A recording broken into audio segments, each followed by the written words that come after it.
One wild cart ride later, they stood blinking in the sunlight outside Gringotts. Harry didn't know where to run first now that he had a bag full of money. He didn't have to know how many galleons there were to a pound to know he was holding more money than he had had in his whole life. More money than even Dudley had ever had. "Might as well get your uniform," said Hagrid, nodding toward Madame Malkin's robes for all occasions. "Listen, Harry, would you mind if I slipped off for a pick-me-up in the leaky cauldron? I hate them Gringotts carts." He did still look a bit sick, so Harry entered Madame Malkin's shop alone, feeling nervous. Madame Malkin was a squat, smiling witch dressed all in mauve, which is a kind of purple. "Hogwarts, dear," she said when Harry started to speak. "Got the lot here," meaning we have everything here. Another young man being fitted up just now, in fact.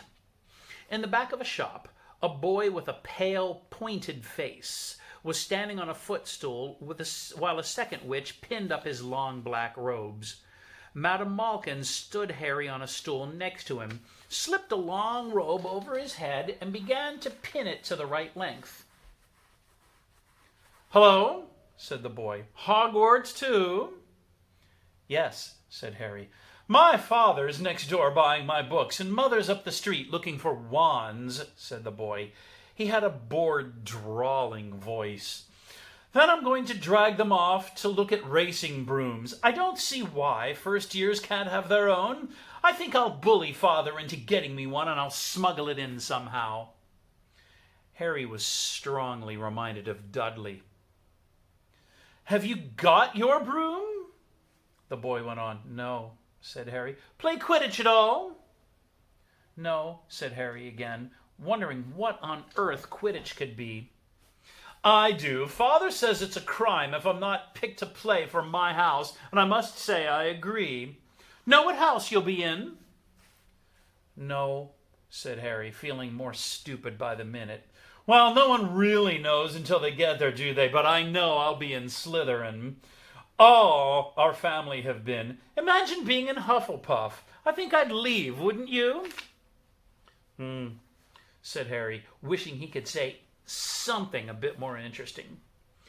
"I say, look at that man," said the boy suddenly, nodding toward the front window. Hagrid was standing there grinning at Harry and pointing at 2 large ice cream cones to show he couldn't come in. "That's Hagrid," said Harry, pleased to know something the boy didn't. "He works at Hogwarts." "Oh," said the boy, "I've heard of him. He's sort of a servant, isn't he?" "He's the gamekeeper," said Harry. He was liking this boy less and less every second. "Yes, exactly. I heard he's sort of a savage, lives in a hut on the school grounds, and every now and then he gets drunk, tries to do magic, and ends up setting his bed on fire."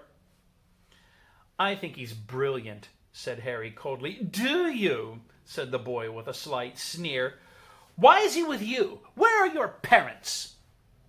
"They're dead," said Harry shortly. He didn't feel like going into the matter with this boy. "Oh, sorry," said the other, not sounding sorry at all. "But they were our kind, weren't they?" "They were a witch and wizard, if that's what you mean."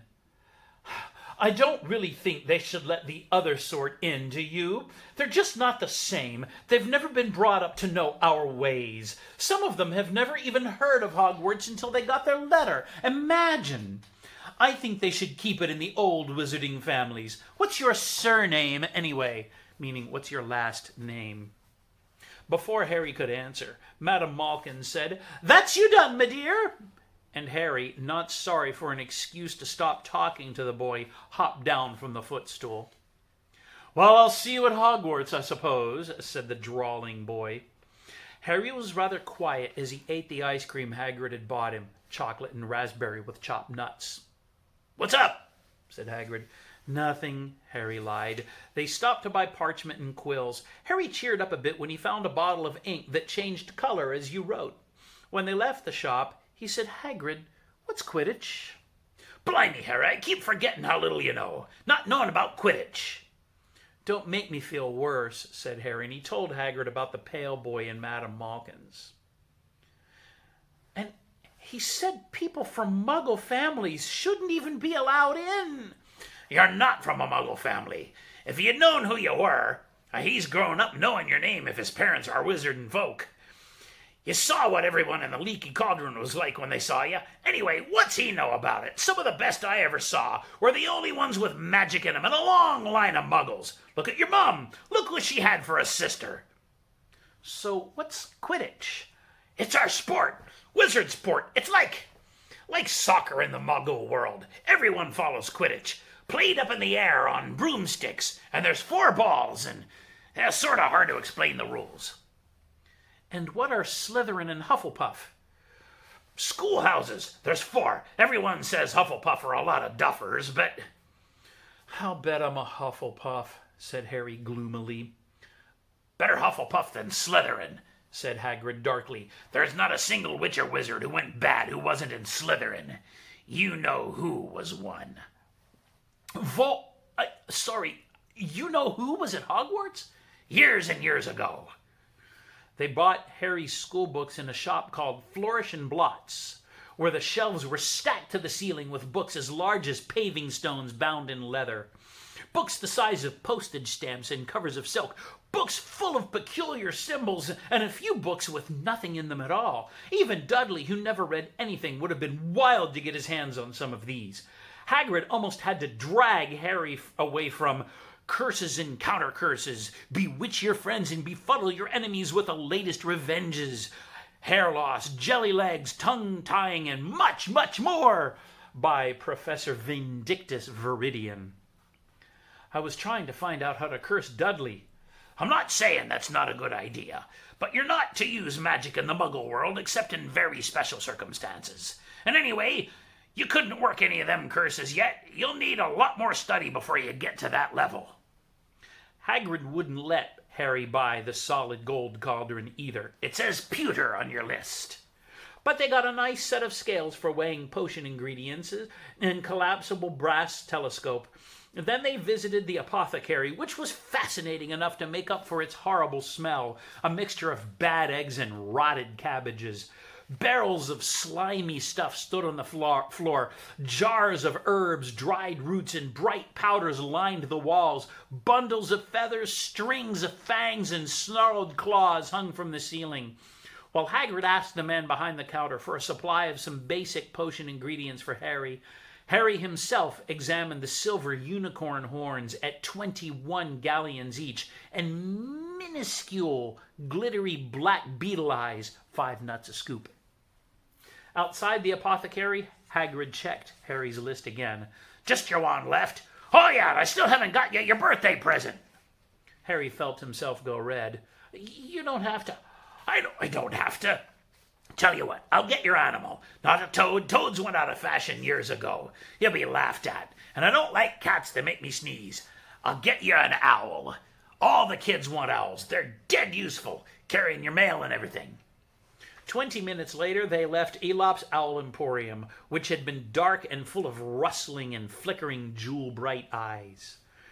Harry now carried a large cage that held a beautiful snowy owl, fast asleep with her head under her wing. He couldn't stop stuttering his thanks, sounding just like Professor Quirrell. Don't mention it, said Hagrid gruffly. Don't expect you had a lot of presents from them Dursleys. Just Ollivanders left now. Only place for wands, Ollivanders, and you gotta have the best wand. A magic wand. This is what Harry had really been looking forward to. The last shop was narrow and shabby. Peeling gold letters over the door read, Ollivanders, makers of fine wands since 382 BC. A single wand lay on a faded purple cushion in a dusty window. A tinkling bell rang somewhere in the depths of the shop as they stepped inside. It was a tiny place, empty except for a single spindly chair that Hagrid sat on to wait. Harry felt strangely as though he had entered a very strict library. He swallowed a lot of new questions that had just occurred to him and looked instead at the thousands of narrow boxes piled neatly right up to the ceiling. For some reason, the back of his neck prickled. The very dust and silence in here seemed to tingle with some secret magic. "Good afternoon," said a soft voice. Harry jumped. Hagrid must have jumped too, because there was a loud crunching noise as he got quickly off the spindly chair. An old man was standing before them, his wide, pale eyes shining like moons through the gloom of the shop. "Hello?" said Hagrid awkwardly. "Ah, yes," said the man. "Yes, I thought I'd be seeing you soon, Harry Potter." It wasn't a question. "You have your mother's eyes. It seems only yesterday she was in here herself buying her first wand. 10¼ inches long, swishy, made of willow. Nice wand for charm work." Mr. Ollivander moved closer to Harry. Harry wished he would blink. Those silvery eyes were a bit creepy. "Your father, on the other hand, favored a mahogany wand, 11 inches, pliable, a little more power, and excellent for transfiguration. Well, I say your father favored it. It's really the wand that chooses the wizard, of course." Mr. Ollivander had come so close that he and Harry were almost nose to nose. Harry could see himself reflected in those misty eyes. "And that's where—" Mr. Ollivander touched the lightning scar on Harry's forehead with a long white finger. "I'm sorry to say I sold the wand that did it," he said softly. 13½ inches. Yew is a type of a tree. It's a type of a wood. Yew. Yew. Powerful wand. Very powerful. And in the wrong hands. Well, if I'd known what that wand was going out in the world to do." He shook his head and then, to Harry's relief, spotted Hagrid.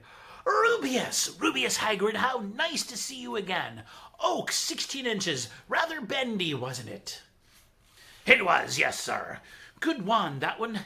But I suppose they snapped it in half when you got expelled," said Mr. Ollivander, suddenly stern. "Yes, they did," said Hagrid, shuffling his feet. "I still got the pieces, though," he said brightly. "But you don't use them," said Mr. Ollivander sharply. "Oh, no, sir," said Hagrid quickly. Harry noticed he gripped his pink umbrella very tightly as he spoke. Said Mr. Ollivander, giving Hagrid a piercing look. "Well now, Mr. Potter, let me see." He pulled a long tape measure with silver markings out of his pocket. "Which is your wand arm?" "Oh, well, I'm right-handed," said Harry. "Hold out your arm, that's it." And he measured Harry from shoulder to finger, then wrist to elbow, shoulder to floor, knee to armpit, and around his head. As he measured, he said, "Every Ollivander wand has a core of powerful magic substance, Mr. Potter. We use unicorn hairs, phoenix tail feathers, and the heartstrings of dragons. No two Ollivander wands are the same, just as no two unicorns, dragons, or phoenixes are quite the same. And of course, you will never get such good results with another wizard's wand." Harry suddenly realized that the tape measure, which was measuring between his nostrils, was doing this on its own. Mr. Ollivander was flitting around the shelves, taking down boxes. "That will do," he said, and the tape measure crumpled into a heap on the floor. "Right then, Mr. Potter, try this one. Beechwood and dragon heartstring, 9 inches, nice and flexible. Just take it and give it a wave." Harry took the wand and, feeling foolish, waved it around a bit, but Mr. Ollivander snatched it out of his hand almost at once. "Maple and phoenix feather, 7 inches, quite whippy. Try." Harry tried, but he had hardly raised the wand when it too was snatched back by Mr. Ollivander. No, here. Ebony and unicorn hair, 8½ inches, springy. Go on, try it out." Harry tried and tried. He had no idea what Mr. Ollivander was waiting for. The pile of tried wands was mounting higher and higher on the spindly chair, but the more wands Mr. Ollivander pulled from the shelves, the happier he became. "Tricky customer, eh? Not to worry, we'll find the perfect match here somewhere. I wonder... Now, yes! Why not? Unusual combination. Holly and phoenix feather, 11 inches, nice and supple." Harry took the wand. He felt a sudden warmth in its fingers.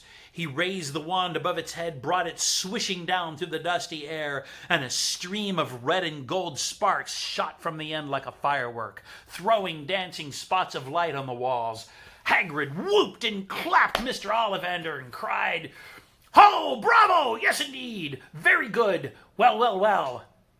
How curious! How curious!" He put Harry's wand back into its box and wrapped it in brown paper, still muttering, "Curious, curious." "Sorry," said Harry, "but what's curious?" Mr. Ollivander fixed Harry with his pale stare. "I remember every wand I sold, Mr. Potter, every single wand. It so happens that the phoenix whose tail feather is in your wand gave another feather, just one other. It is very curious indeed that you should be destined for this wand when its brother, gave you that scar." Harry swallowed. "Yes, 13.5 inches. You. Curious indeed how these things happen. The wand chooses the wizard, remember. I think we must expect great things from you, Mr. Potter. After all, he who must not be named did great things. Terrible, yes, but great." Harry shivered. He wasn't sure he liked Mr. Ollivander too much. He paid 7 gold galleons for his wand, and Mr. Ollivander bowed them from the shop. The late afternoon sun hung low in the sky as Harry and Hagrid made their way back down Diagon Alley, back through the wall, back through the leaky cauldron, now empty. Harry didn't speak at all as they walked down the road. He didn't even notice how much people were gawking at them, staring at them. On the underground, laden, loaded, as they were with all their funny-shaped packages, with the snowy owl asleep in its cage on Harry's lap. Up another escalator, out into Paddington Station. Harry only realized where they were when Hagrid tapped him on his shoulder.